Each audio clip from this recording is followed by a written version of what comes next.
ایک دن حضرت عمر رضی اللہ تعالیٰ عنہ غصے میں بھرے ہوئے ننگی تلوار لے کر اس ارادے سے چلے کہ آج میں اسی تلوار سے پیغمبر اسلام کا خاتمہ کر دوں گا۔ اتفاق سے راستے میں حضرت نعیم بن عبداللہ سے ملاقات ہو گئی۔ یہ مسلمان ہو چکے تھے مگر حضرت عمر رضی اللہ تعالیٰ عنہ کو ان کے اسلام کی خبر نہیں تھی۔ حضرت نعیم بن عبداللہ نے پوچھا، خیر تو ہے، عمر اس دوپہر کی گرمی میں ننگی تلوار لے کر کہاں چلے؟ کہنے لگے، آج محمد صلی اللہ علیہ وسلم کا فیصلہ کرنے کے لیے گھر سے نکل پڑا ہوں۔ انہوں نے کہا کہ پہلے اپنے گھر کی خبر لو، تمہاری بہن فاطمہ بنت خطاب اور تمہارے بہنوئی سعید بن زید بھی تو مسلمان ہو گئے ہیں۔ یہ سن کر آپ بہن کے گھر پہنچے اور دروازہ کھٹکھٹایا۔ گھر کے اندر چند مسلمان چھپ کر قرآن پڑھ رہے تھے۔ حضرت عمر کی آواز سن کر سب لوگ ڈر گئے اور قرآن کے اوراق چھوڑ کر ادھر ادھر چھپ گئے۔ بہن نے اٹھ کر دروازہ کھولا تو حضرت عمر رضی اللہ تعالیٰ عنہ چلا کر بولے، اے اپنی جان کی دشمن، کیا تو بھی مسلمان ہو گئی ہے؟ پھر اپنے بہنوئی حضرت سعید بن زید رضی اللہ تعالیٰ عنہ پر جھپٹے اور ان کی داڑھی پکڑ کر ان کو زمین پر پٹک دیا اور سینے پر سوار ہو کر مارنے لگے۔ ان کی بہن حضرت فاطمہ اپنے شوہر کو بچانے کے لیے دوڑ پڑی تو حضرت عمر نے ان کو ایسا تماچا مارا کہ ان کے کانوں کے جھومر ٹوٹ کر گر پڑے اور ان کا چہرہ خون سے لہو لہان ہو گیا۔ بہن نے صاف صاف کہہ دیا کہ عمر سن لو، تم سے جو ہو سکے کر لو مگر اب اسلام دل سے نہیں نکل سکتا۔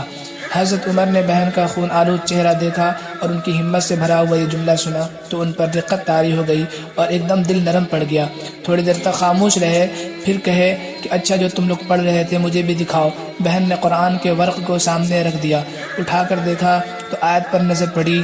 پڑھتے ہی عمر بے قابو ہو گئے اور بے اختیار کہہ اٹھے، اشہد ان لا الہ الا اللہ و اشہد ان محمد رسول اللہ۔ یہ وہ وقت تھا جب حضرت محمد صلی اللہ علیہ وسلم حضرت زید بن ابو ارقم کے مکان میں ٹھہرے ہوئے تھے۔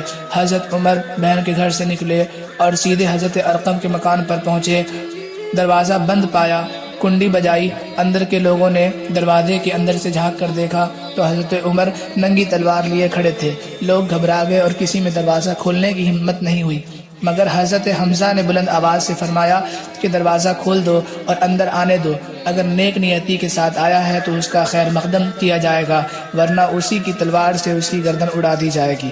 حضرت عمر نے اندر قدم رکھا تو حضرت محمد صلی اللہ علیہ وسلم نے خود آگے بڑھ کر حضرت عمر کا بازو پکڑا اور فرمایا کہ اے خطاب کے بیٹے، تو مسلمان ہو جا، آخر تو کب تک مجھ سے لڑتا رہے گا؟ حضرت عمر نے با آواز سے بلند کلمہ پڑھا۔ حضرت صلی اللہ تعالیٰ علیہ وسلم نے خوشی سے نعرہ تکبیر بلند فرمایا اور تمام حاضرین نے اس زور سے اللہ اکبر کا نعرہ مارا کہ مکہ کی پہاڑیاں گونج اٹھیں۔ پھر حضرت عمر کہنے لگے، یا رسول اللہ صلی اللہ علیہ وسلم، یہ چھپ چھپ کر کب تک خدا کی عبادت کرتے رہیں گے؟